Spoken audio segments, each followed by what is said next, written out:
I picked this up when I was in Israel a few years ago. This is a prayer shawl that the Hebrews wear. Typically, you find them in the more Orthodox communities that they're worn.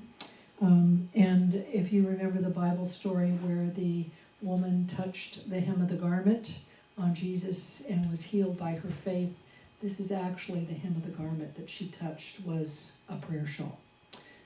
Jesus was classified as a rabbi and wore his prayer shawl wherever he went. So with that, I'm going to turn this over to Maxine so that she can provide us with a greater understanding of a beautiful and wonderful custom that is how many years old, Maxine?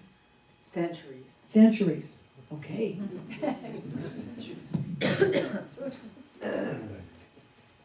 Good morning, everyone. Good morning. How nice to see all of you. Those people who are traveling are missing a good deal. Because Hanukkah is a celebration of light, I want to dedicate this year's story to our beloved Reverend Louis Gates, who, as you know, made his transition on October 19th. I know that we all miss him. I do greatly. But unlike my mom, who I told you a few years ago absolutely hated Hanukkah, and all manner of celebrations, Reverend Louis loved Hanukkah. The lighting of the menorah, the food, and especially the dreidel game. And so we'll talk about those things during the story.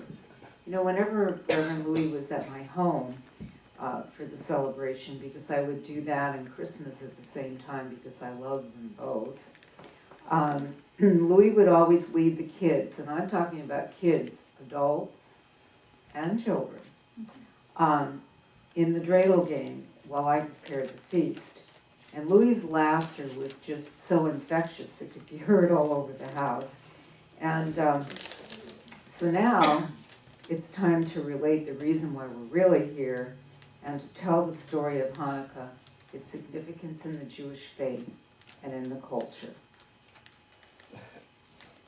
Every year, between the end of November and the end of December, Jewish people around the world celebrate the holiday of Hanukkah. It's called the Festival of Lights. Hanukkah begins on the 25th day of the Hebrew month of Kislev. But each date is different on the Western calendar from year to year because the 25th day of Kislev happens at different times. And this year, Hanukkah started on November 27th and goes through December 5th. So we're a little bit over halfway through Hanukkah. Each year, it's different. The holiday celebrates the events which took place 2,300 years ago in the land of Judea, which is now known as Israel. Long ago, in the land of Judea, there was a Syrian king called Antiochus. The king ordered the Jewish people to reject their God, their religion, their customs, and their beliefs, and to worship the Greek gods. There were some who did as they were told because they were too afraid, but many refused. And one who refused was named Judah Maccabee.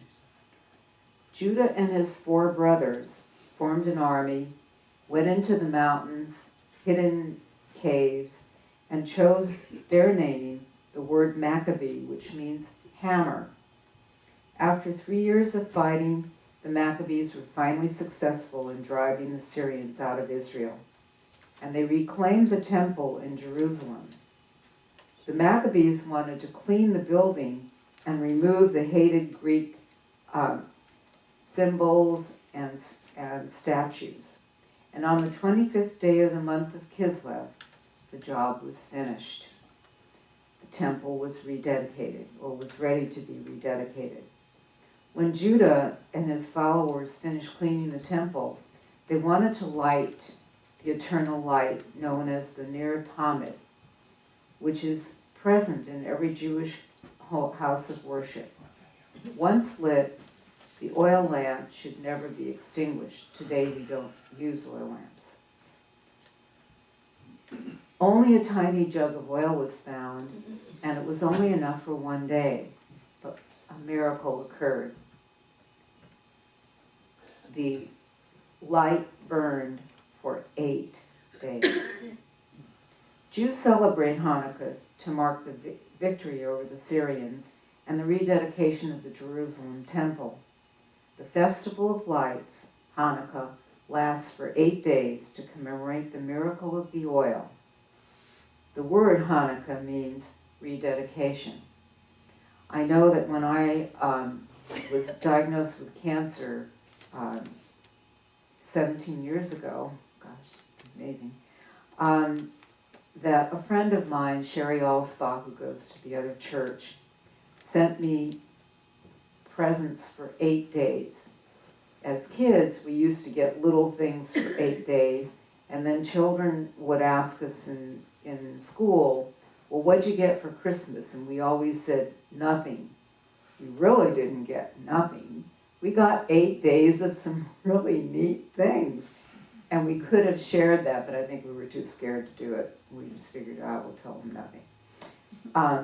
In America, families celebrate Hanukkah at home. They give and receive gifts just like we did. And just like Sherry gave me the 8 days of gifts, and they were wonderful. I had Mickey Mouse pajamas and a Mickey Mouse hat and all kinds of things that I could wear. It was really fun. And we eat special foods like the potato latkes, and I'm going to talk about that in a little while. And we play a game with a dreidel. And I have a small collection here of dreidels. I try to collect a new one every year. And the one in front over here, my twin sister bought me at the School of Judaica in Memphis. This is a game that was one time forbidden because it was thought to be gambling. And in a certain way, it is. One of the best known symbols of Hanukkah is the dreidel. And a dreidel is the four-sided top, as you can see here with the Hebrew letters on it. And this one here, called shin, means you pay in 2 pennies. Oh, and yes, Eileen, it's very nice. I'm glad you're going to hand them around. Just don't keep them. They really do belong to my collection. This one is hay, and hay means take half the money.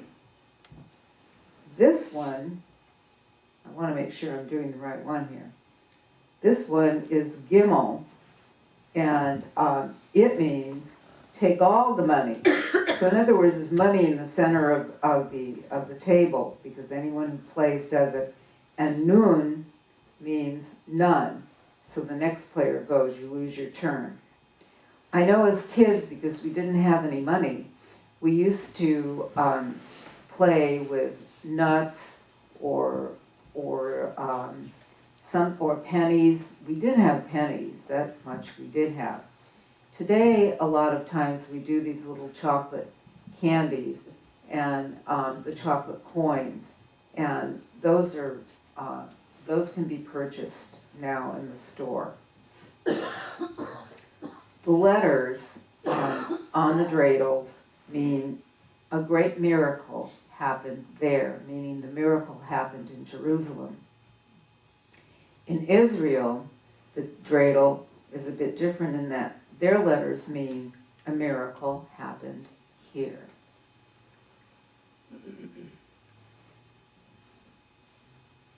I have different kinds of menorahs. I have many more. I have one at home that depicts all the women of the world, and it sits on my fireplace, but it's too darn heavy to bring, so I didn't do it. This one is a museum menorah. It comes from the House of Judaica. This one came from Israel. This one was sent last year because I couldn't find any of my Hanukkah stuff, and then finally did. This one comes from Williams-Sonoma, and it has the little dreidels, but it's a menorah unto itself. There are many, many different types of menorahs, and I love them all. I just think they're great. I try to collect a new one every year. I don't have one this year, but who knows? I might find one. So that's really important. The most striking symbol of Hanukkah, and Hanukkah incidentally is spelled two different ways. It could be Chanukkah or Hanukkah, Hanukkah. Doesn't matter which one, because God really doesn't care. But the symbol is the lighting of the candles of dedication. And again, there are two schools of thought with this. The Shammai, which says that all candles are to be lit on the first night and then one diminished nightly throughout the 8 days. And the Hillel, which says that one candle is lit nightly for 8 days until all candles are lit on the 8th day. Today we're going to light all of the candles, and Reverend Eileen is going to light these for me as I read the 3 blessings. When I was a child, I learned Hebrew. I was able to speak it very well. But you know, if you don't use it, guess what? You lose it. And I lost it. So the only thing that I can do is read what they call the transliterated version. I will read that in Hebrew, and then I will tell you what it means in English. So, Reverend Eileen, we are ready to go ahead and light the candles. I do want to tell you that the middle candle is called the shamas. It's the one that lights all the rest of the candles. And Reverend Eileen, it may be difficult to do that, so I'm thinking that you're just going to want to light the shamas. And let's pretend that all the others get lit at the same time. Go ahead and light them all. Oh, she is going to do it. Oh, heavens. Good. All right. Well, let me read the first blessing, which is usually the one for the first night. However, because this is not the first night, we're still going to read it. Baruch atah Adonai Eloheinu melech haolam, asher kiddushanu b'mitzvotav b'tzivanu l'hadlik ner shel Hanukkah. Blessed be you, O Lord our God, King of all space and time, who makes us holy through his commandments and commands us to light the candles for Hanukkah. The second blessing is Baruch atah Adonai Eloheinu melech haolam, she'asu nisim avuternu bayamim hayem hazman hazeh. Thank you, Reverend Eileen. Blessed be you, O Lord our God, who worked miracles for our forebears in those days at this very season. And the last blessing is Baruch atah Adonai Eloheinu melech haolam, shehekibanu v'hikimanu v'higianu lazman hazeh. Blessed be you, O Lord our God, who has given us life, lifted us up, and brought us to this season.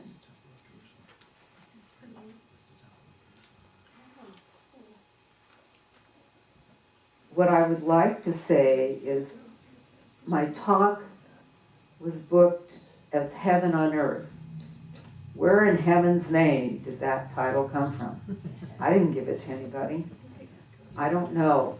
However, what I do know that there is no accident with the title. So if we take a look at what Hanukkah reminds me of, I think we can understand why Heaven and Earth was booked. It reminds me of God's light, and that if we let his or her light shine through us, miracles happen.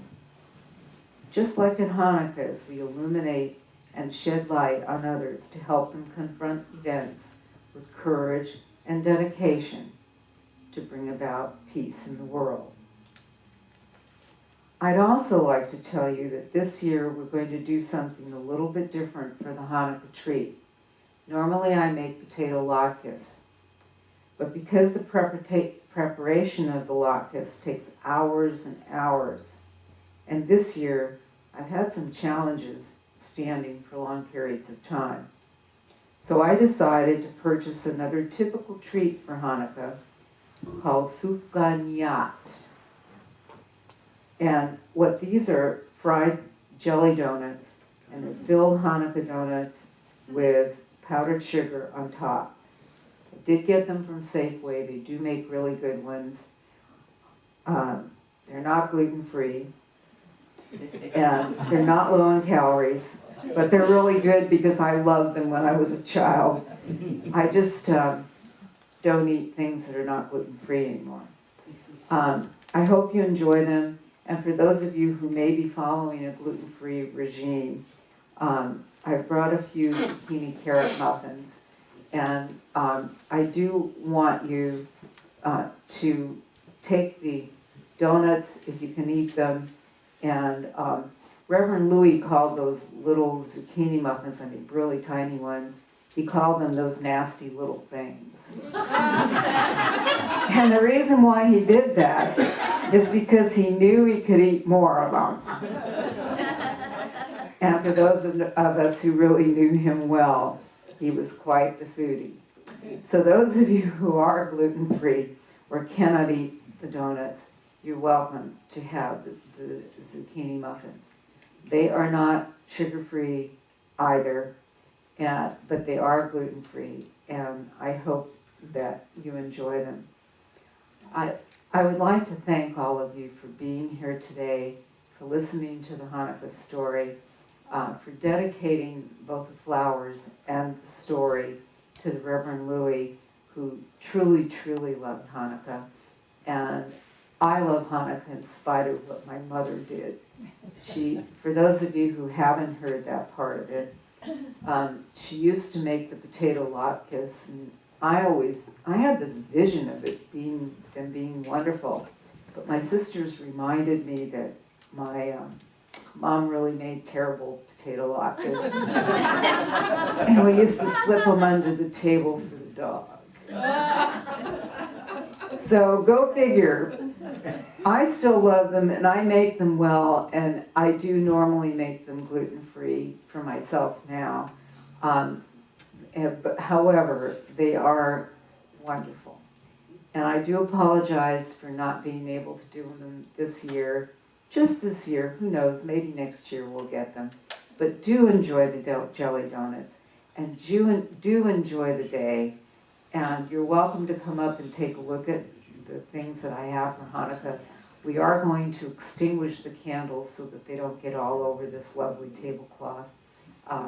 But do enjoy, and also bid on those lovely items that wonderful people have donated for the silent auction. So without further ado,